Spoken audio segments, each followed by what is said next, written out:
पूर्वी अफ्रीका के पानी के दायरों में नाइल क्रोकोडाइल धूप सेंक रहे हैं,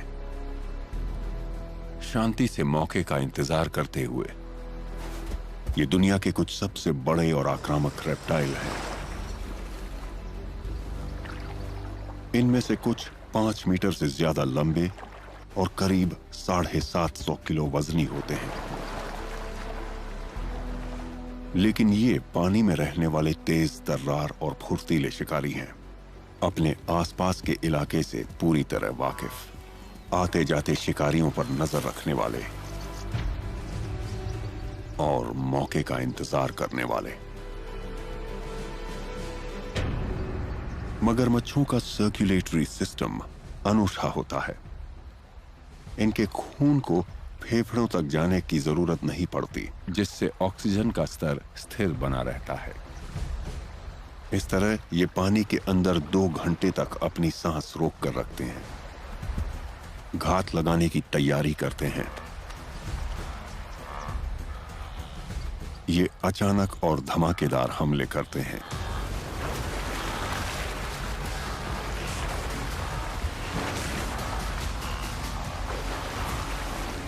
धड़कन रोक देने वाला झपट्टा, जो पल भर में या तो कामयाब होता है या नाकाम। नाइल क्रोकोडाइल कई महीनों तक बिना खाए रह सकते हैं, लेकिन अब तो इनकी दावत होने वाली है। Love and war. अफ्रीका के पूर्वी मैदानों पर आगे बढ़ती मारा नदी जिंदगी और मौत की नदी है।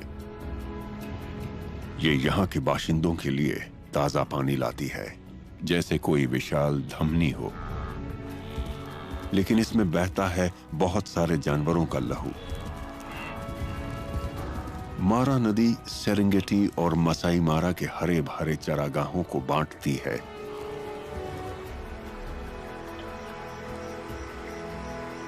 और नाइल क्रोकोडाइल यहाँ के पहरेदार हैं।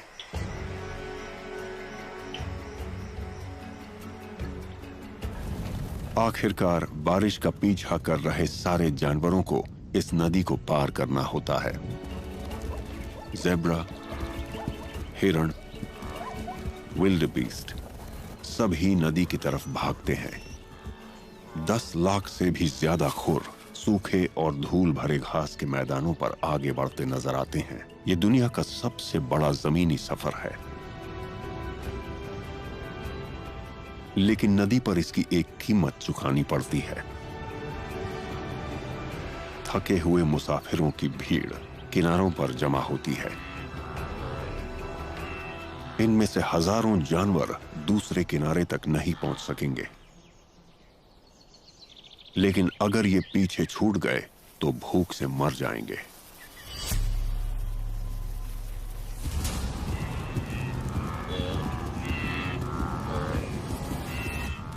अपने दर्जे के हिसाब से जानवर आगे बढ़ते हैं तो भगदड़ सी मच जाती है। ये सब आगे बढ़ने की होड़ में हैं और इनका ये कारवां कई किलोमीटर लंबा होता है। ये पानी कीचड़ और भगदड़ से भरा होता है। मगरमच्छ करीब आ जाते हैं। अब घात लगाने की कोई जरूरत नहीं है। वो धाराओं के खिलाफ आसानी से आगे बढ़ लेते हैं और जद्दोजहद करते हुए जानवरों को एक एक करके खा लेते हैं।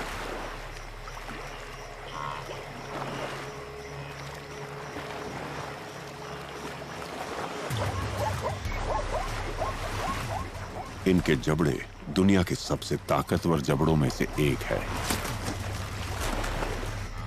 इनके दांत शंखनुमा और मुड़े हुए होते हैं, जो शिकार के भीतर गहरे घुस जाते हैं और उसे एक शिकंजे की तरह जकड़ लेते हैं। मगरमच्छ का पेट छोटा होता है, पर वो एक एसिड की टंकी की तरह होता है।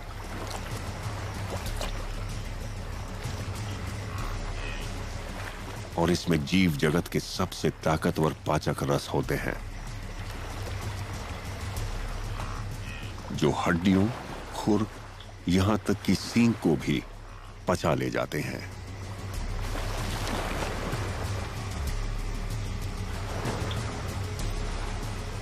ये जितने जानवरों को मारते हैं उससे कई ज्यादा जानवर तेज धाराओं में बहकर मर जाते हैं। इसलिए बहुत सारे जानवर पड़े रह जाते हैं और तब आती है मुर्दाखोरों की बारी।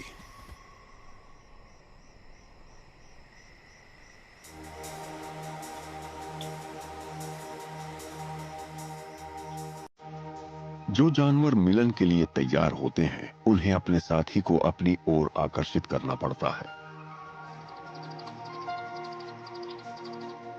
लेकिन इसका मतलब ये नहीं कि हमेशा अपनी जिंदगी दांव पर लगा दी जाए। किंगफिशर हमेशा एक ही साथी के साथ वफादार रहता है। वो अपनी साथी को नदी के खूबसूरत किनारे पर नाश्ते के लिए लाया है। ये जगह मायने रखती है जहां ये शिकार का अपना हुनर दिखा सकता है।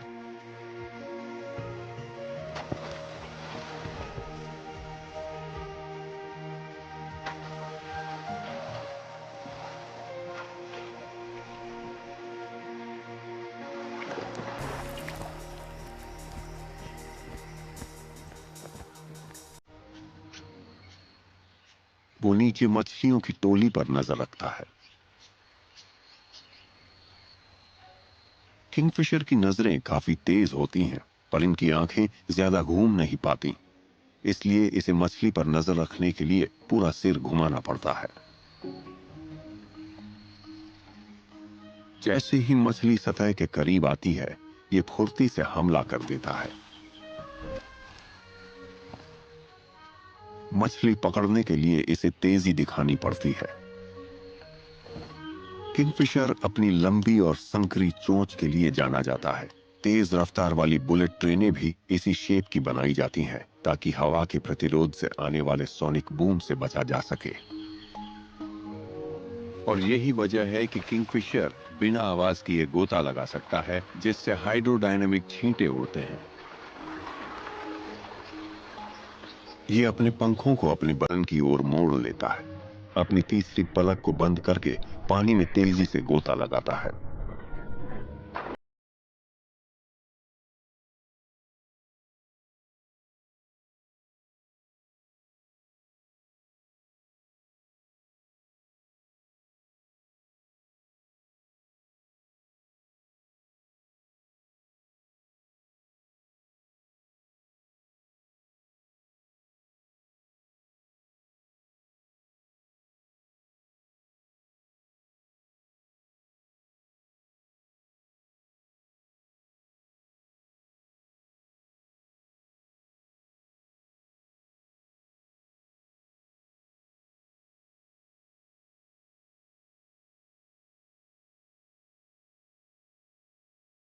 वो मछली को पत्थर पर पटकता है ताकि उसकी हड्डियां टूट जाएं। इस तरह उसे निगलना इसके लिए आसान और सुरक्षित बन जाता है। इस दरियादिली से मादा खुश हो जाती है और नदी के किनारे प्यार पनपने लगता है।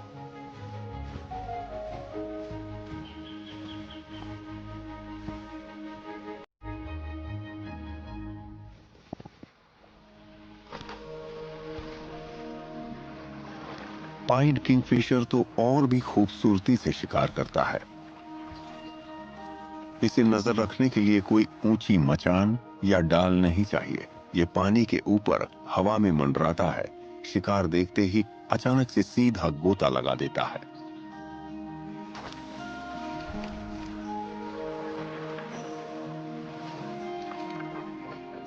हवा में रुकने की ये काबिलियत पाइड किंगफिशर को एक बड़ा फायदा पहुंचाती है। ये बड़ी बड़ी झीलों में भी शिकार कर सकता है, जहां दूसरे किंगफिशर्स नहीं जा पाते।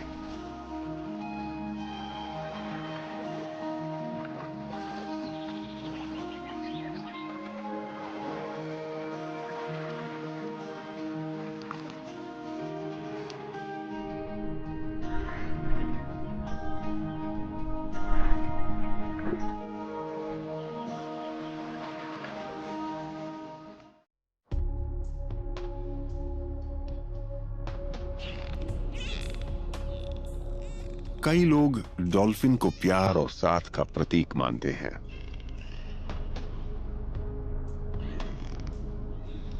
नीले समुद्र में तैरता इनका विशाल झुंड, जिसमें कभी कभी सैकड़ों सदस्य होते हैं, इनका ये खेल दिखाता है कि ये कितनी खुश हैं।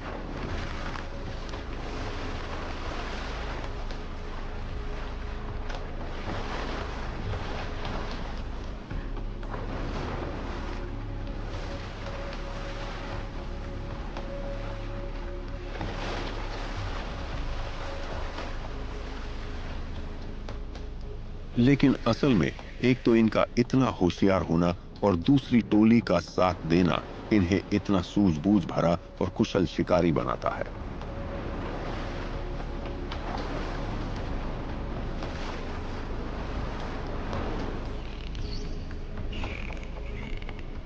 डॉल्फिन के पास अपने आकार के हिसाब से जानवरों के साम्राज्य में सबसे बड़े दिमागों में से एक है। इंसानों के बाद ये दूसरे नंबर पर है।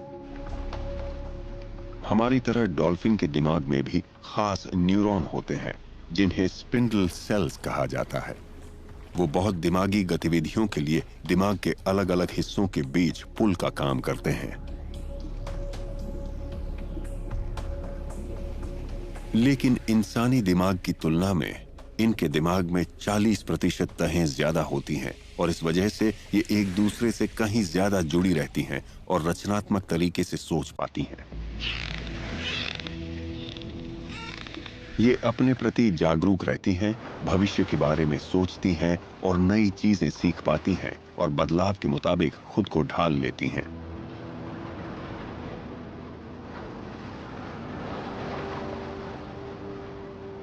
डॉल्फिन के दिमाग में एक बड़ा सा हिस्सा पेचीदा सीटियों और दूसरी आवाजों को समझने के लिए होता है।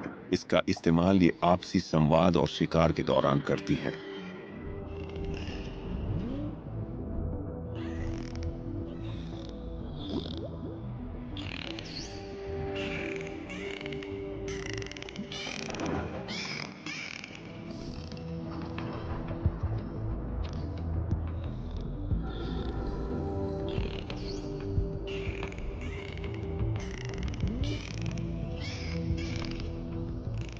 इस तकनीक को एकोलोकेशन कहते हैं और ये एक बायोलॉजिकल सोनार की तरह काम करती है। डॉल्फिन जिस दिशा में जा रही होती हैं, उसमें अपने ब्लो होल के सामने की तरफ मौजूद वसा के टिश्यू या मेलन का इस्तेमाल करके चुटकी जैसी आवाजों के हर रूप को पहचान लेती हैं। ये आवाजें इन्हें बताती हैं कि कोई चीज इनसे कितनी दूर है और किस दिशा में है, वो कितनी बड़ी है और उसका आकार प्रकार क्या है। इन्हें यह भी पता चल जाता है कि ये किससे बनी है।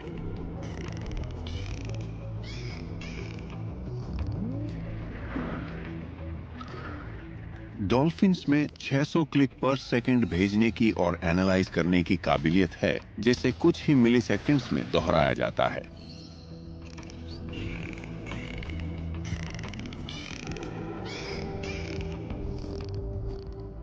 पानी में ध्वनि हवा की तुलना में 4 गुना तेज चलती है और इस तरह ये पानी में मछलियों का तेजी से पता लगा लेती हैं।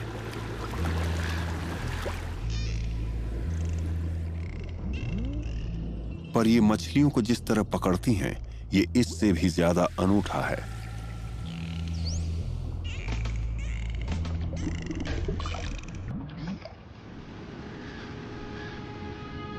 फ्लोरिडा में डॉल्फिनों ने मछलियों की टोली को उथले पानी में सौंशे में डालने, घेरने और खाने का अनूठा तरीका खोज लिया है।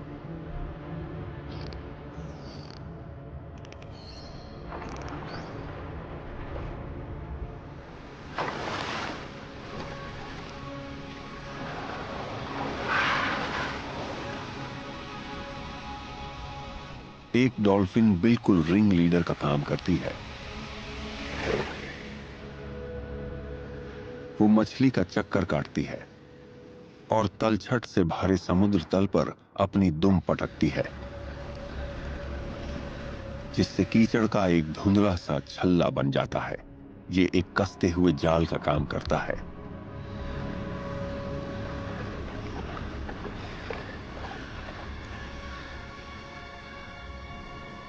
जब दोनों के बीच का फासला घटता जाता है, मछली के पास ऊपर भागने के अलावा कोई रास्ता नहीं बचता।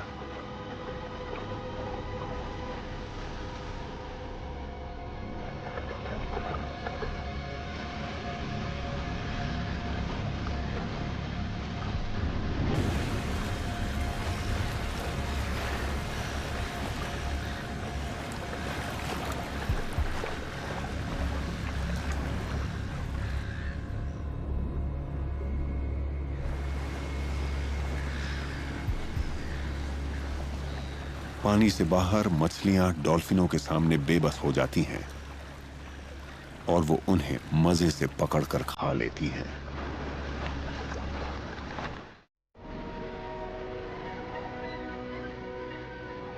स्कॉटलैंड हवा से पानी में गोता लगाने वाले एक पक्षी का ठिकाना है। उत्तर अटलांटिक का सबसे बड़ा समुद्री पक्षी ये है गैनेट्स। किनारे की चट्टानों पर इनकी भरमार देखिए, मानो केक पर आइसिंग हो। यहां इनकी 14 बस्तियां हैं और इनमें करीब 1,80,000 जोड़े रह रहे हैं। ये जोड़ा जिंदगी भर मिलन करता है। अपनी चोंच को आगे पीछे घिसने से इनके बीच का प्यार और रिश्ता मजबूत होता है। जब शिकार का मौका आता है तो ये टोली बनाकर समुद्र की तरफ रवाना हो जाते हैं।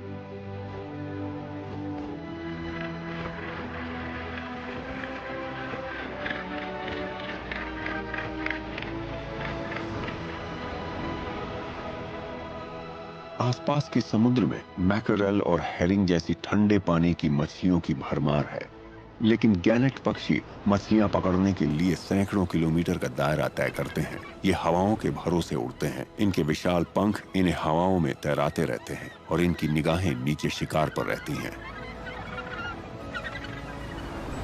ये 60 मीटर की ऊंचाई तक उड़ सकते हैं और 100 किलोमीटर प्रति घंटे की रफ्तार से समुद्र में डुबकी लगाते हैं।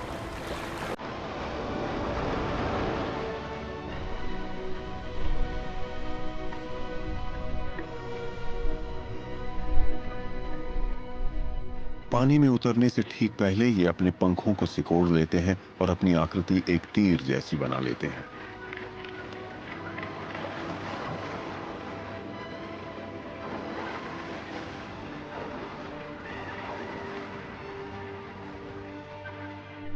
अगर इनके शरीर में गोते के लिए खास बदलाव ना आए होते तो ये तेज रफ्तार से पानी से टकराने पर मर ही जाते।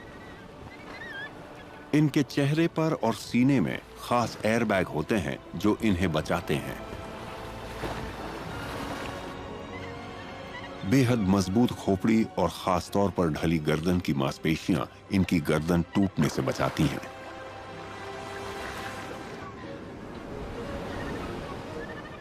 गोता लगाते वक्त खास पट्टियां इनके नथुनों पर बंद हो जाती हैं। ग्रेविटी की ताकत से रफ्तार हासिल करते हुए ये 10 मीटर गहरी डुबकी लगा लेते हैं।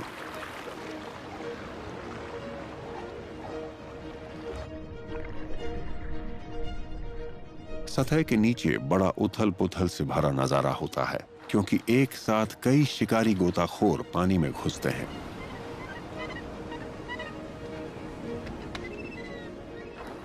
ऐसे में ये मछलियों को और नीचे खदेड़ देते हैं और लौटते हुए उन्हें निगल लेते हैं। कोई भी मछली कोई भी खा सकता है। गैनेट बड़े ही पेटू पक्षी माने जाते हैं।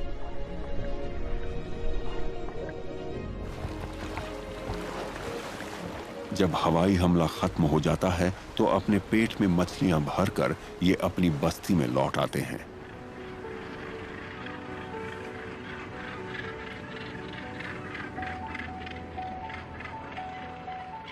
ठोस जमीन पर ये सुस्त और अजीब से होते हैं, ठीक से चल तक नहीं पाते।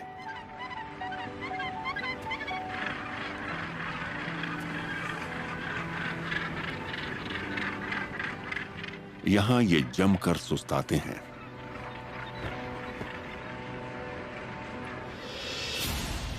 सेलफिश समुद्र की सबसे तेज मछलियां मानी जाती हैं। ये चोटी की शिकारी होती हैं। इनकी काया लंबी और सुडौल होती है जो रफ्तार के लिए बनी होती है।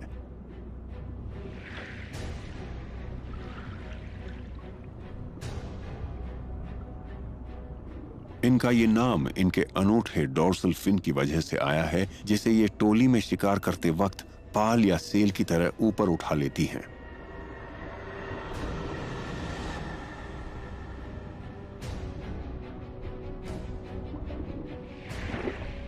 ये इसे एक बाड़ की तरह इस्तेमाल करती हैं, जिससे मछलियां संशय में पड़ जाती हैं और ये उन्हें लगातार खदेड़ते हुए चारे की एक गेंद में बदल देती हैं।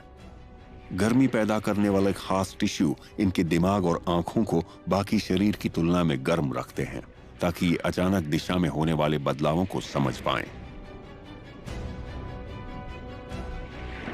एक फुटबॉल टीम की तरह सेलफिश सीक्रेट सिग्नल का इस्तेमाल करती हैं। ये लकीर, पट्टियों, धारियों और बिंदुओं की शक्ल में चमकने वाली रोशनियां छोड़ती हैं। कहते हैं कि इससे शिकार को चेतावनी भी दी जाती है और ये आपस में संवाद भी करती हैं। बड़े समूह से मछलियों की एक छोटी टोली बाहर भटक गई है। इनकी गेंद अब सही आकार की बन गई है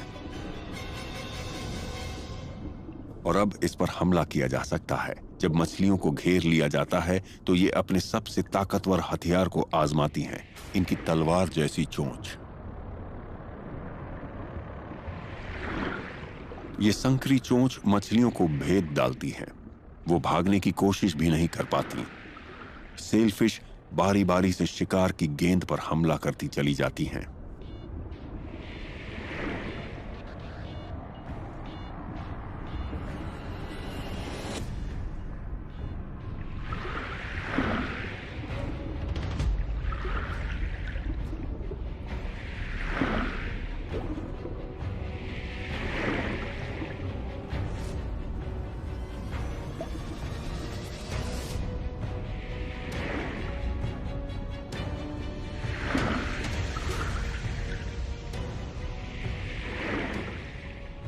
ये इस गेंद को तितर बितर कर देती हैं। इनकी चोंच का सिरा बहुत तेजी से चलता है और मछलियों को रास्ते से हटने का मौका तक नहीं मिलता।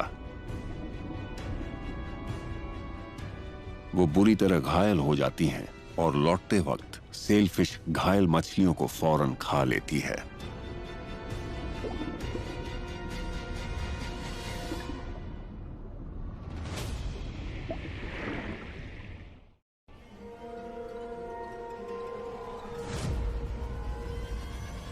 बहुत सारे ऐसे शिकारी हैं जो ज्यादातर अकेले रहना पसंद करते हैं।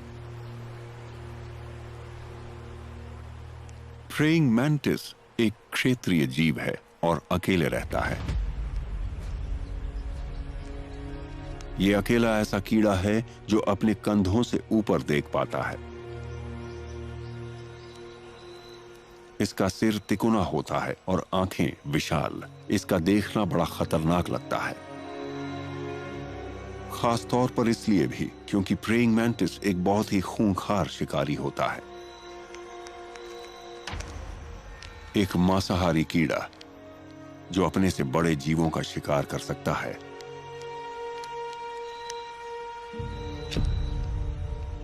और इसकी वजह है इसकी हुक जैसी कांटेनुमा बाहें। इसके नीचे की तरफ धारदार नुकीली हड्डियां होती हैं जो जानवर को दो तरफ से जकड़ लेती हैं और वो भाग तक नहीं पाता। जब वो जूझता है तो ये कांटे और भी भीतर धंसते चले जाते हैं।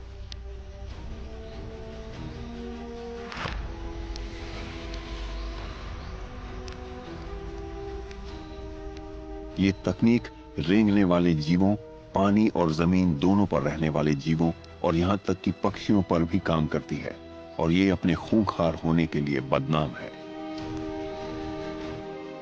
अफसोस कि नर मैंटिस मिलन की अपनी इच्छा को रोक नहीं पाता।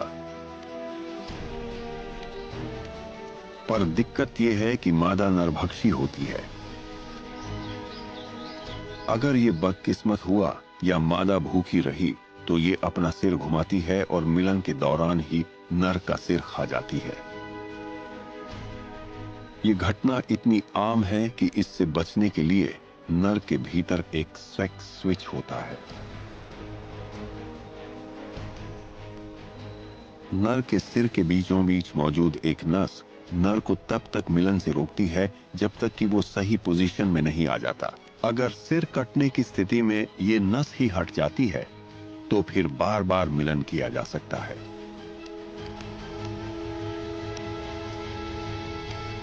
अब ना इस नर का सिर रहेगा, ना वो विरोध कर पाएगा।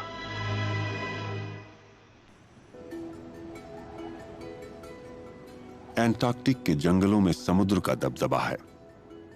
यहां के ठंडे पानी में मछलियों, krill और गहराई में मौजूद पोषक तत्वों की भरमार है और इन्हीं की वजह से लाखों समुद्री पक्षी यहां चले आते हैं और एंटार्कटिका के किनारे पर चलती तेज हवाओं का सामना करते रहते हैं। यहां छोटी सी जगह मिल जाना भी खुशनसीबी है, क्योंकि यहां मिलन करने आए पक्षियों की भरमार होती है। पेंगुइन, एल्बाट्रॉस और पेट्रल यहां अपने चूजों को बड़ा करने के लिए जगह हासिल करने के लिए जूझते हैं। रॉकहॉपर ऐसे पेंगुइन हैं जिनका जोड़ा जीवन भर साथ रहता है। प्रजनन की इनकी बस्ती में 1 लाख से ज्यादा घोंसले होते हैं। ये शोरगुल और बदबू से भरा बाड़ा होता है, पर अपने पड़ोसी के इतने करीब होने के बड़े फायदे भी हैं। स्कुआ किनारे पर इंतजार करते रहते हैं कि मौका मिले और ये झपट्टा मारे। ये शिकारी पक्षी हैं जो सिर्फ प्रजनन करने आई पेंगुइन के अंडों और उनके चूजों को ही खाते हैं।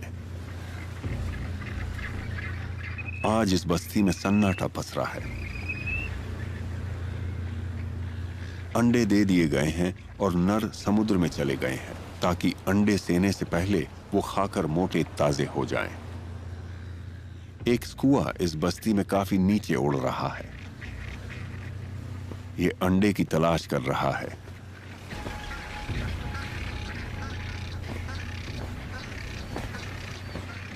यहां घोंसले मिट्टी और पत्थरों को जमा करके ही बनाए जाते हैं, पर रॉकहॉपर इनकी जमकर हिफाजत करते हैं।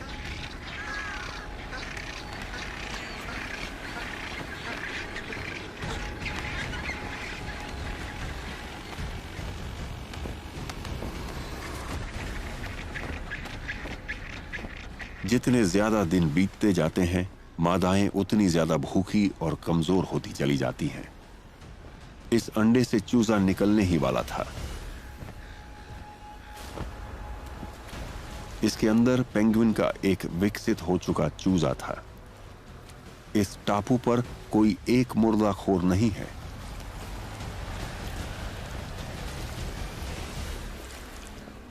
अपने मुंह में एक कौर से थोड़ा अधिक भर लेने के बाद स्कुआ इस बस्ती में आतंक मचाने के लिए लौट आया है। कई बार ये जोड़े में आते हैं, किनारे से बस्ती के पक्षियों पर हमला कर देते हैं। एक गोता लगाकर माता पिता का ध्यान बटाता है, दूसरा पीछे से आकर अंडा चुरा ले जाता है। इस तकनीक से इलाकाई जोड़े अकेले स्कुआ घुसपैठियों की तुलना में ज्यादा कामयाब हो जाते हैं।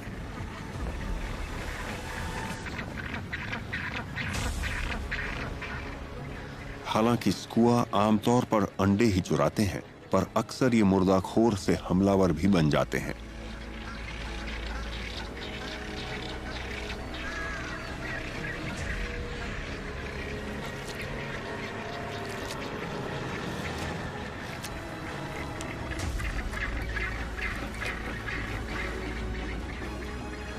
ये बहुत ही निर्मम, भयानक और जानलेवा हमला करते हैं।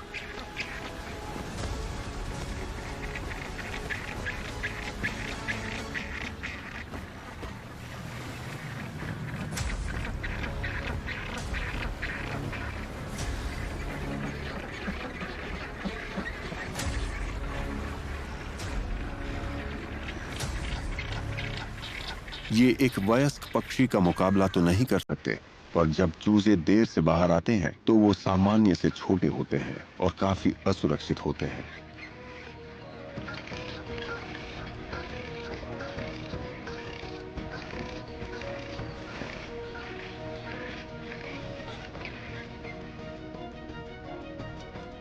ये जिंदगी की एक क्रूर रणनीति है, पर ये जंतु की तादाद को इनके क्रमिक विकास में अच्छा बनाए रखती है।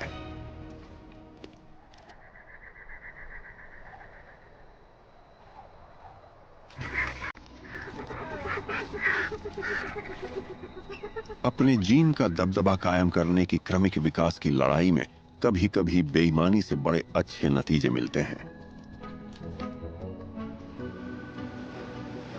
पक्षियों की दुनिया में ऐसे बहुत सारे पक्षी हैं जो फायदा उठाने के लिए कुछ भी कर सकते हैं। कुछ अपने घोंसलों के लिए चीजें चुराते हैं या खाना भी।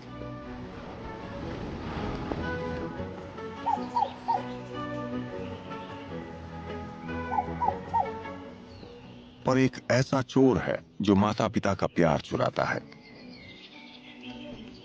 ये बच्चों को पालने की जिम्मेदारी दूसरे पक्षी पर डाल देता है और इस तरह अपने कई बच्चों को दुनिया में ला सकता है। यह है अफ्रीकन कुकू, जो एक बाज और कबूतर के बीच का पक्षी लगता है, पर इसके अंडे एकदम फोक टेल्ड ड्रोंगो जैसे लगते हैं।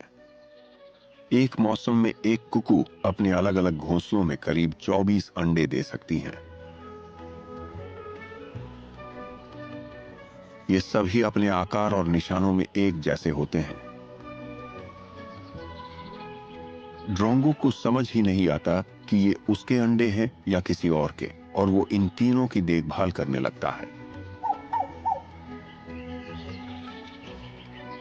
कुकू का काम बन गया है, जबकि ड्रोंगो के अपने चूजों के लिए इसके नतीजे तबाही से भरे हो सकते हैं।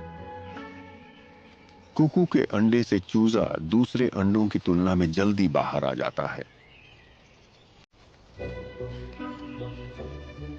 ये बड़ा सा चूजा बाहर आकर एक अंडे के नीचे चला जाता है और उसे पूरी ताकत से ऊपर की तरफ धकेलता है ताकि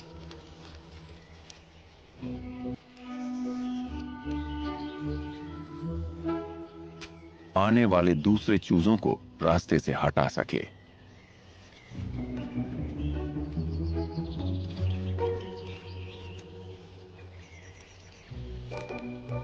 दूसरे अंडे की भी यही हालत की जाती है। जब ड्रोंगो लौटता है तो वो पल भर के लिए संशय में पड़ जाता है और उसके बाद इस बड़े और अजीब से चूजे को अपना मान बैठता है।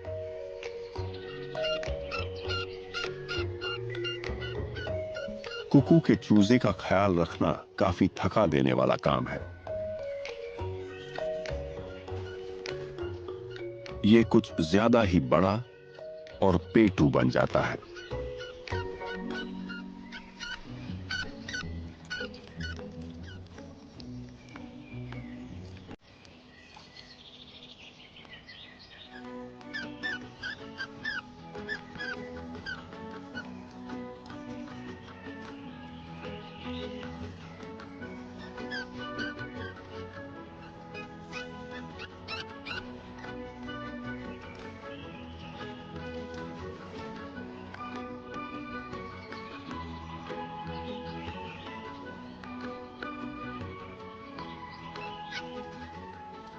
और आखिरकार घोंसले और अपने माता पिता से कुछ ज्यादा ही बड़ा हो जाता है।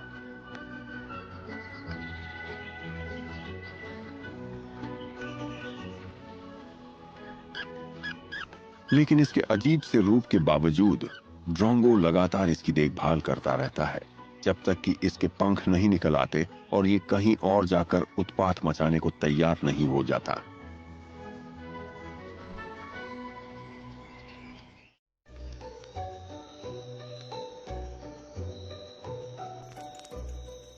जो जीव सूक्ष्म होते हैं उन पर बनावट के सामान्य नियम लागू नहीं होते।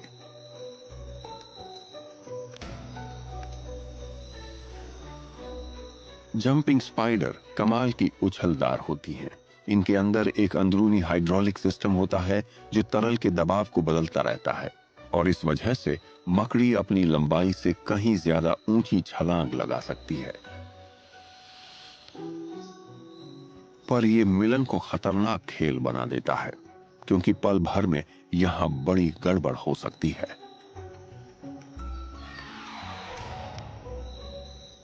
नर पीकॉक स्पाइडर मिलन के लिए बहुत ज्यादा बेकरार है और ये उसकी मौत का पैगाम बन सकता है।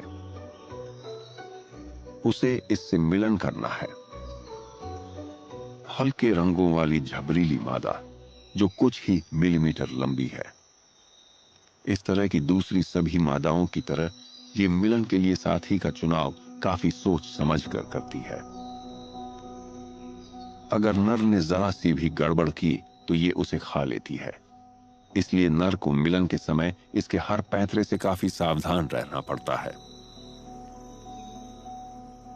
लेकिन एक जंपिंग स्पाइडर पर नजर रखना आसान काम नहीं है, चाहे फिर सिर के पीछे की तरफ आंखें क्यों ना हो।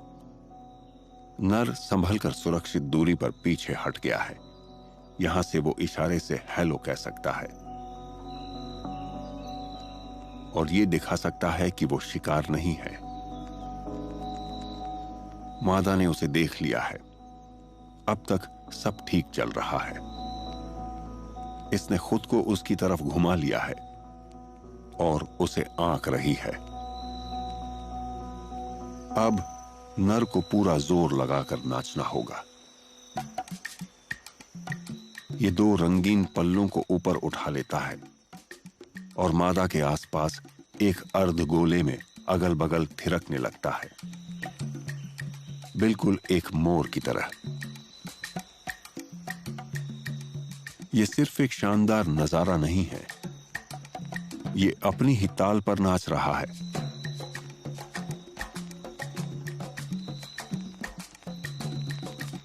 ये अपने पेट और चारों पैरों से बेहतरीन ताल दे रहा है और उम्मीद कर रहा है कि इसके कंपन मादा को लुभाएंगे।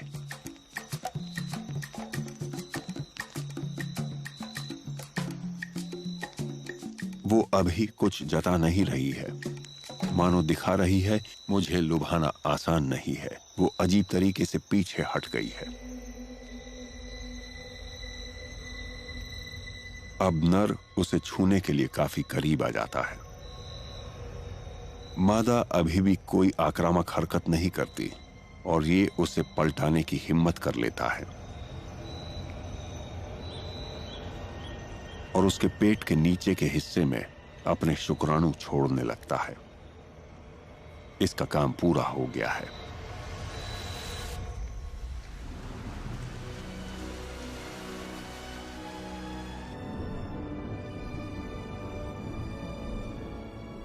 एक मूंगा पहाड़ के एक छोटे से हिस्से की पथरीली दरार में एक इतना ही चटकीला और खतरनाक हमलावर नई दुनिया में आंखें खोल रहा है।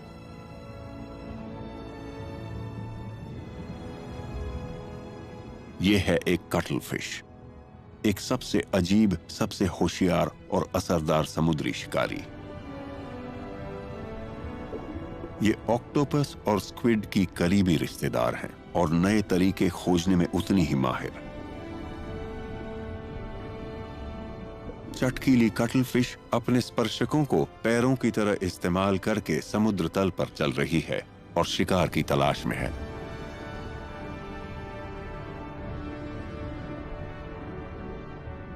लेकिन कटल फिश के बर्ताव का सबसे ज्यादा हैरत भरा पहलू है पल भर में अपनी दिखावट को बदल लेना।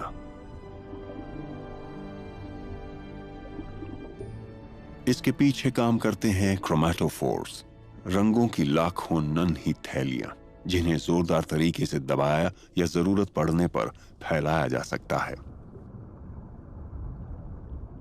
कटल फिश इन क्रोमैटोफोर्स को बहुत तेजी से और पेचीदा तरीके से संयोजित करती हैं।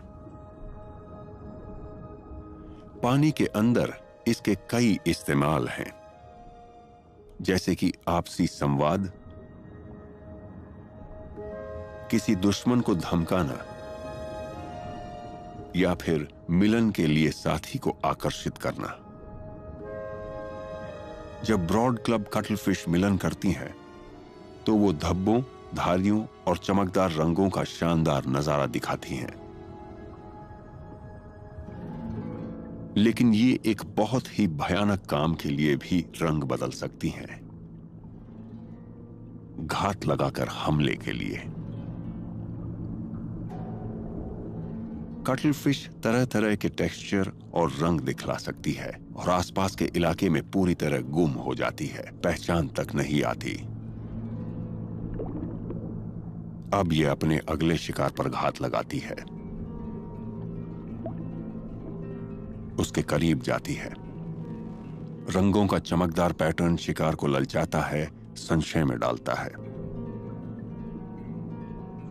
इनके दो ब्रॉडेस्ट क्लब बगल में हो जाते हैं और इस तरह बाहर आते हैं दो कातिल स्पर्शक या टेंटिकल। ये आंखों की खास थैलियों में छिपे रहते हैं। ये बिजली की फुर्ती से हमला करती है।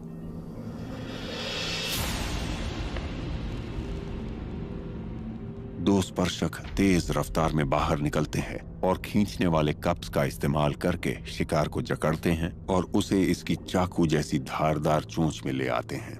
यहां इसमें जहर छोड़ा जाता है। शिकार की धज्जियां उड़ाकर उसे निगल और पचा लिया जाता है।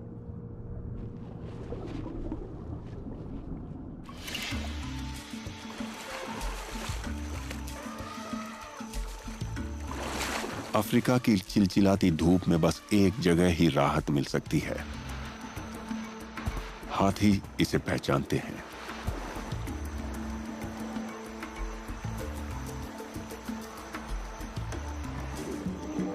और हिपोस भी।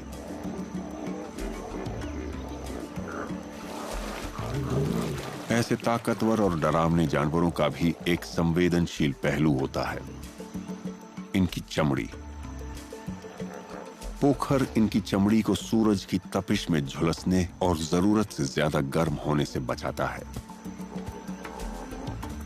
इस नम इलाके में अपनी चमड़ी को कीड़ों से बचाने के लिए इन्होंने एक परजीवी चिड़िया के साथ जोड़ी बना ली है।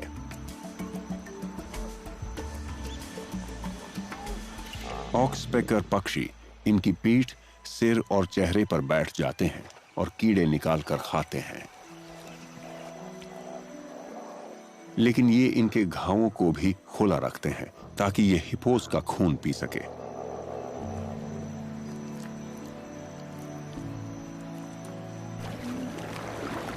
हिपोस पानी के अंदर बड़ी आसानी से चलते हैं और दिन भर पानी के अंदर ही पड़े रहना पसंद करते हैं। ये व्हेल्स के सबसे करीबी जीवित रिश्तेदार हैं। कई बार ये 100 या इससे ज्यादा सदस्यों की टोली में रहते हैं और पानी में सुस्ताते रहते हैं। पर कभी भी हिपोस को अपना दोस्त मानने की भूल मत कीजिएगा। ये दुनिया के सबसे भयानक विशाल स्तनपायी हैं और सबसे ज्यादा इंसान इनके हाथों मारे जाते हैं। इनकी टोली में सामाजिक रुतबा चलता है और यही बात इन्हें खूंखार बनाती है। इसलिए जब नियम तोड़े जाते हैं तो ये आग बबूला हो जाते हैं। अफ्रीका के एक पोखर की चहल पहल में हिपोस काफी इलाकाई बन जाते हैं और कोई भी यहां घुसपैठ करता है तो उन्हें ये अपनी बेइज्जती लगती है। यहां जो विशाल जमावड़ा होता है उसमें सामाजिक रुतबे का पालन किया जाता है।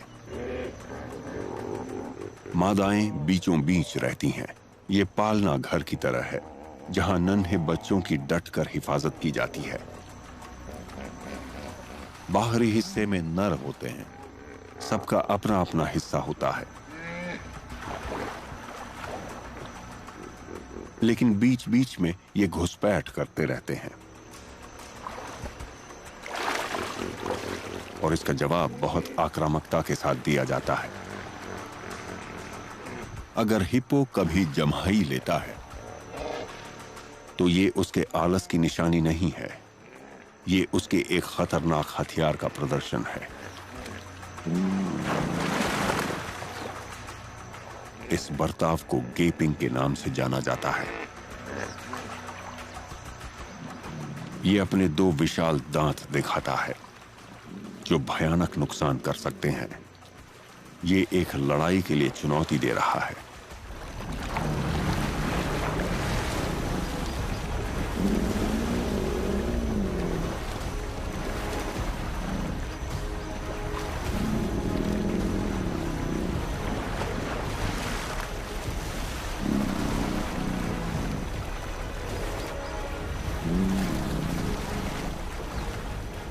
करीब 3 टन वजनी हिप्पो का शरीर खुद एक हथियार जैसा ही होता है। इससे ये किसी दुश्मन की टांग तोड़ सकता है।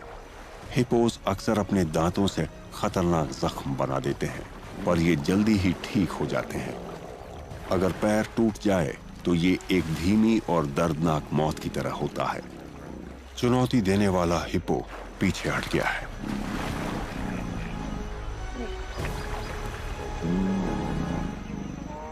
उसे अपनी औकात याद दिला दी गई है। वो इस पोखर में कहीं गुम हो गया है।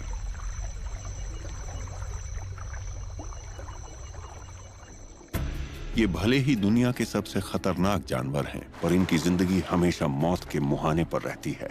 पर कुदरत में मौत का मतलब है नई शुरुआत।